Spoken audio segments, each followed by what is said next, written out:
គ្រប់ជំរាបសួរប្រិយមិត្តអ្នកស្ដាប់ទាំងអស់របស់ Channel តស្ដាប់ហើយថ្ងៃនេះខ្ញុំលើកយកសាច់រឿងមួយដែលសាច់រឿងមួយនេះគឺខ្ញុំទទួលបានពីបងប្រុសម្នាក់ដែលគាត់មានឈ្មោះថាបងដេនរឿងរ៉ាវទាំងអស់នេះគឺគាត់បានជួបប្រទះនៅក្នុងអំឡុងឆ្នាំ2006-2007ដែលកាលនោះបងដេនគឺគាត់មានភាពរឹងរូសទៅចេះជាមួយនឹងឪពុកម្ដាយខ្លាំងមែនទែនអាការរឹងរូសទៅចេះហ្នឹងគឺម៉ែឪនិយាយណែនាំមិនគឺគាត់អត់ស្ដាប់ទេគឺគាត់គិតតែពីដើរលេងជួបមិត្តភ័ក្តិរបស់គាត់ជារឿយៗហើយនៅពេលយប់មួយគឺគាត់បានត្រឡប់មកពីរំធុកបាសវិញចំនួនហ្នឹងគឺគាត់នៅជិះកង់ទេពេលដែលត្រឡប់មករំធុកបាសវិញស្រាប់តែគាត់នឹងបានជួបព្រាយបំពេកូនលងតាមផ្លូវហើយព្រាយនឹងបានលងបន្លាចគាត់ហើយបងប្រុសហ្នឹងគឺគាត់បានសុំអង្វរថាកុំធ្វើបាបគាត់ដឹងខ្លួនខុសហើយចឹងណាហើយព្រាយហ្នឹងក៏បាននិយាយជាមួយនឹងគាត់ថាបើដឹងខ្លួនខុសហើយកែខ្លួនឬមួយក៏ស្ដាប់ដំបូលមានឪពុកម្ដាយរបស់ខ្លួនឯងទៅកុំឲ្យគាត់មកវាក់ចិត្តដោយសារតែយើងអញ្ចឹងណានិយាយណែនាំប៉ុណ្ណឹងស្រាប់តែបងដេនហ្នឹងគឺគាត់បាក់ស្បាតតែម្ដងគឺគាត់ហ៊ានលេងដើរលេងយប់វលុបហើយគឺគាត់ហ្នឹងក៏យកពេលវេលាទៅមើលថែឪពុកម្ដាយរបស់គាត់អីចឹងណាហ្នឹងហើយអញ្ចឹងកុំឲ្យខាតពេលវេលាយូរយើងចូលទៅស្ដាប់សាច់រឿងជាមួយនឹងខ្ញុំបាទទាំងអស់គ្នាតែម្ដងទៅ Let's go បាទហើយរឿងនេះគឺកើតឡើងចំពោះបងដេនអំឡុងឆ្នាំ2006-2007ហើយបងដេនគឺគាត់ជាមនុស្សក្បាលរឹងមែនតែនគឺគាត់មិនដែលស្ដាប់ដំបូន្មានឪពុកម្ដាយទេពេលដែលធ្លាក់ដល់ពេលប៉ូលីសចាប់ប៉ូលីសអីចឹងទៅបានភ្ញាក់ខ្លួនអូម៉ែអើយលុតជង្គង់សុំទោសកូនធ្វើខុសឲ្យចេះចោះចឹងទៅអញ្ចឹងនិយាយមែនបងប្អូនក្មេងសងៃក្មេងសពថ្ងៃនេះគឺខ្ញុំអត់ចូលចិត្តតែម្ដងអារឿងផឹកស៊ីអឺបរហោះម៉ូតូបរហោះអីទៅអាបរហោះដួលគ្រោះថ្នាក់តែឯងមិនអីណាអាបរហោះម៉ូតូហើយគ្រោះថ្នាក់អាអ្នកគេមិនដឹងអីចឹងណាហើយជិះចូលឡានចូលអីគេទៅគេកិនគេអីចឹងទៅហើយអាតកងឡាននោះគ្នាភ័យគ្នារត់ចោលឡានចោលអីចឹងទៅព្រោះអីវាអញញ៉ៃមែនតើហ្មងខ្ញុំនិយាយត្រង់ខ្ញុំអត់នេះទេហើយយកសពថ្ងៃនេះក៏ខ្ញុំបើកឡានដែរបងប្អូនព្រោះឃើញថាសងៃក្មេងយើងស៊ីស្ទីវឥឡូវគឺឈាមរាវតែដឹងជាមិនគាត់អត់ស្ដាយជីវិតគាត់សងៃនេះគឺភាគច្រើនដែលស្លាប់ដោយសារតែគ្រោះថ្នាក់ចរាចរណ៍ដោយសារតែគាត់បើកលឿនពេកអញ្ចឹងបងប្អូនទាំងអស់គ្នាចូលសូមគោរពច្បាប់ចរាចរណ៍ទាំងអស់គ្នាព្រោះឃើញថាខែ7ខែ8នេះគឺថាគ្រោះថ្នាក់ច្រើនមែនតើគឺបុកគ្នាជួនកាលម៉ូតូជួនកាលឡាននិងម៉ូតូអីចឹងទៅគឺគ្រោះថ្នាក់ច្រើនណាស់ដោយសារតែយើងបើកមិនគោរពច្បាប់អីចឹងទៅប៉ុន្តែប្របាក់ទៀតណាបងប្អូនគឺគាត់គោរពហើយតែខ្លះគេមិនគោរពជាមួយយើងគឺគេគ្រោះថ្នាក់នោះមកប៉ះយើងយើងមិនដឹងអីនេះបាទអញ្ចឹងងាកមកសាច់រឿងយើងវិញកុំឲ្យវែងឆ្ងាយហើយរឿងនេះបងប្អូនចាត់ទុកថាជារឿងនិទានក៏ថាបានដែរអញ្ចឹងបងដេននឹងគឺជាមនុស្សប្រមាថមិនសូវស្ដាប់បង្គាប់ឪពុកម្ដាយទេដើរលេងយប់អត្រាតលោឡារំខានដល់ដំណេករបស់អ្នកភូមិអញ្ចឹងអ្នកភូមិអ្នកស្រុកហ្នឹងគេហៅទៅពមៀនពី3ដងហើយអញ្ចឹងដេនហ្នឹងគឺគាត់អត់ស្ដាប់ទេនៅពេលយប់មួយគឺគាត់បានទៅរំធុងបាសឆ្លងភូមិធម្មតាជើងកាងឲ្យទៅលឺបាសនៅភូមិណាក៏កយគេនាំគ្នាដើរទៅឬមួយក៏ជិះកង់ឆ្លងពីភូមិមួយទៅភូមិមួយអញ្ចឹងណាហ្នឹងហើយហើយពេលនោះបងយប់ហ្នឹងគឺបងដេនគាត់បានត្រឡប់មកពីរំធុងបាសវិញអញ្ចឹងគាត់ដើរពៀនពួកម៉ាក់ឆ្លងភូមិមកមិត្តភក្តិគាត់ឆ្លងភូមិអញ្ចឹងគាត់ដើរពីភូមិមួយចូលភូមិមួយអញ្ចឹងគឺមិត្តភក្តិរបស់គាត់ចូលភូមិអស់អញ្ចឹងគាត់នៅតែឯងទេកែឯហ្នឹងពេលមុនទៅរំធូបបាសហ្នឹងគាត់ក៏បានផ្សាយកង់នៅផ្ទះមិត្តភក្តិរបស់គាត់ក៏បានចូលទៅយកកង់ទៅគាត់ដើរទៅជិះទៅផ្ទះរបស់គាត់ពេលដែលគាត់ជិះហ្នឹងគឺគាត់អត់ជិះផ្លូវវាងទេវាឆ្ងាយពេកអញ្ចឹងជិះផ្លូវកាត់មកដល់ផ្លូវកាត់អាក្រោយវត្តហ្នឹងគាត់ថាខ្យល់មកសាប់ទៅបក់មកត្រជាក់ស្រេបតែម្ដងធ្វើឲ្យគាត់ហ្នឹងមានអារម្មណ៍ថាអឺត្រជាក់កាយត្រជាក់ចុងដៃត្រជាក់ចុងជើងអញ្ចឹងណាគាត់ជិះបានចិត្តផុតក្រោយវត្តចិត្តផុតរបងវត្តហើយក៏ឮសំឡេងបំពេកូនអញ្ចឹងទៅលើល្វើយអញ្ចឹងណាយ៉ាងព្រោះល្ងំប៉ុន្តែបង្កប់ដោយភាពព្រឺព្រួចនៃអឺដើមជ្រៃមួយនៅក្បែរវត្តអញ្ចឹងអឺឮសំឡេងបំពេកូនហ្នឹងមកនេះខំទៀងស្ដាប់របស់សំឡេងបំពេកូនហ្នឹងគឺគាត់ដូចគាត់និយាយអញ្ចឹងគាត់ថាកូនដែរដេកទៅអឺយប់ជ្រៅណាស់ហើយត្រជាក់ណាស់កុំយំលោឡាខ្លាចតាចាប់ chập tiền á chẳng á còn chập phải ta chập ở chẳng từ đời xa tại hiệp trong đằng trong khơi nhá bụng đến con có bán chí còn từ một tiền con có chi chật đo đam chảy nước sắp tay mi bùn lư lư ờ priel priel priel sợ áp chẳng á có bán khơi nâng stray mình nè cầm bông tá po cốn ăn ruộng thòm thò mày chẳng á ăn ruộng thòm thó bụng đến nước có thòm thòm bàn tay bóng đế nâng cốt có bán khơi tây mốc và bỏ niềng nâng nghiệm móc can rô quạt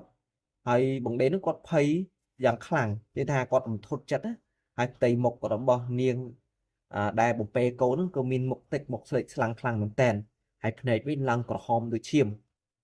chấn có này có hòm nó cứ ọt biên rung vùng không ai nâng tê để đôi này admin chứ cứ ọt biên rung vùng không ai thế hay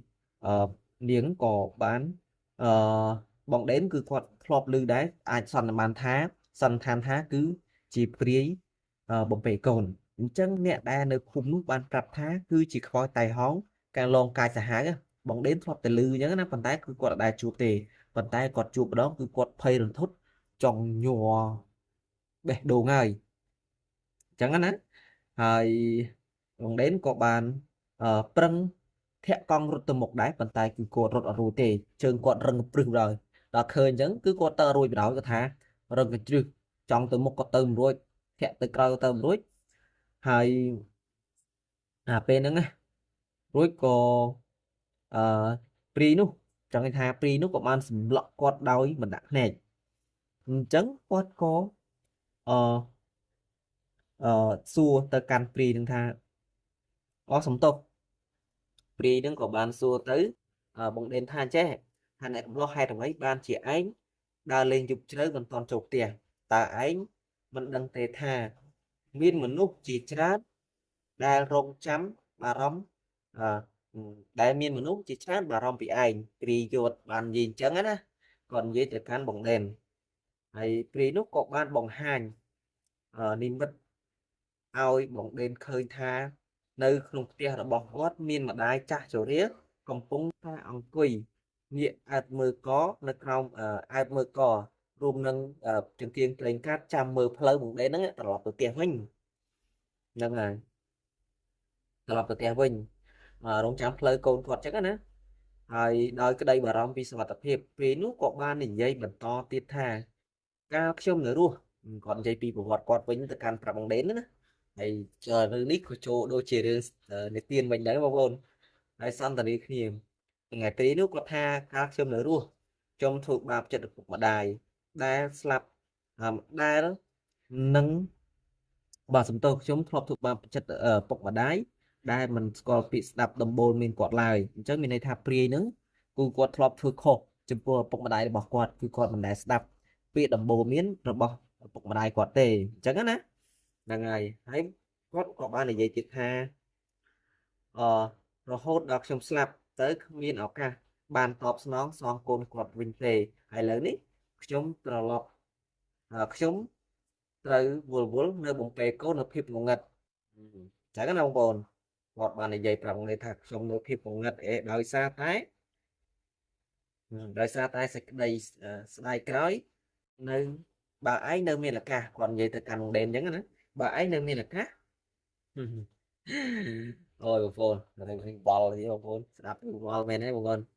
ពូវាមិនដែលព្រាយណាចេះនិយាយភាសាមនុស្សទេបងប្អូនមែនអត់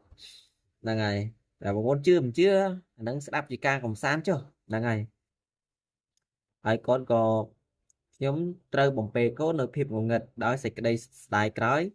បើឯងនៅមានឱកាសចុះហេតុអ្វីឯងមិនស្គាល់នៃតម្លៃពេលវេលានិងសេចក្តីស្រឡាញ់គាត់ព្រីហ្នឹងក៏សួរទៅកាន់បងដេនអញ្ចឹងណាឪពុកម្ដាយរបស់សេចក្តីស្រឡាញ់របស់ឪពុកម្ដាយពាក្យសម្ដីទាំងអស់នោះក៏បានដាស់តឿនដល់បងដេនយ៉ាងខ្លាំងធ្វើឲ្យបងដេនស្រក់ទឹកភ្នែកដោយក្តីកន្លងដឹងខុសព្រីនោះឃើញដូច្នេះក៏លែងធ្វើបាបគាត់ហើយក៏បាត់ខ្លួនក្នុងភាពងងឹតទៅចាប់តាំងពីថ្ងៃនោះមកបងដេនក៏បានផ្លាស់ប្ដូរខ្លួនឯងទាំងស្រុងឈប់ដើរលេងយប់ជ្រៅខិតខំធ្វើការនិងខ្វាយខ្វល់មើលថែឪពុកម្ដាយយ៉ាងដល់យកចិត្តទុកដាក់ហ្នឹងហើយបងប្អូន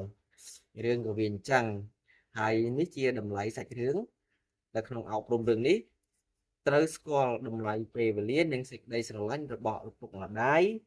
នៅពេលដែលគាត់នៅមានជីវិតគុំរងចាំរហូតដល់ពោះពេលទៅស្ដាយក្រោយណែបងប្អូនរឿងគេអប់រំអញ្ចឹងណាអញ្ចឹងព្រាយនឹងឡងធ្វើបាបបងដេនហ្នឹងកុំឲ្យបងដេនហ្នឹងដើរលេងយប់ជ្រៅអញ្ចឹងគេអាចនិយាយបានថាទេវតានិមិត្តខ្លួនធ្វើជាព្រាយឡងបន្លាចកុំឲ្យគាត់ដើរក៏ថាបានដែរអញ្ចឹងណាហ្នឹងហើយហើយការប្រមាននៅក្នុងសាច់រឿងនេះដែរការដើរលេងយប់ជ្រៅឬធ្វើឲ្យធ្វើអ្វីមួយដោយគ្មានការប្រុងប្រយ័ត្នអាចនាំមកនៅគ្រោះថ្នាក់ដល់ខ្លួនឯងនិងធ្វើឲ្យអ្នកផ្ទះមានការព្រួយបារម្ភបាទមិនដែរយល់យ៉ាងមិនដែរប្រិមិត្តហើយសាច់រឿងនេះគឺ admin អត់មាននិយាយឲ្យច្រើនទេទុកឲ្យប្រិមិត្តអ្នកស្ដាប់អ្នកទស្សនានេះបញ្ចេញមតិមកព្រោះអីរឿងនេះគឺជារឿងសារអប់រំមួយដែរដែលសម្រាប់អ្នកយុវវ័យចូលចិត្តដើរលេង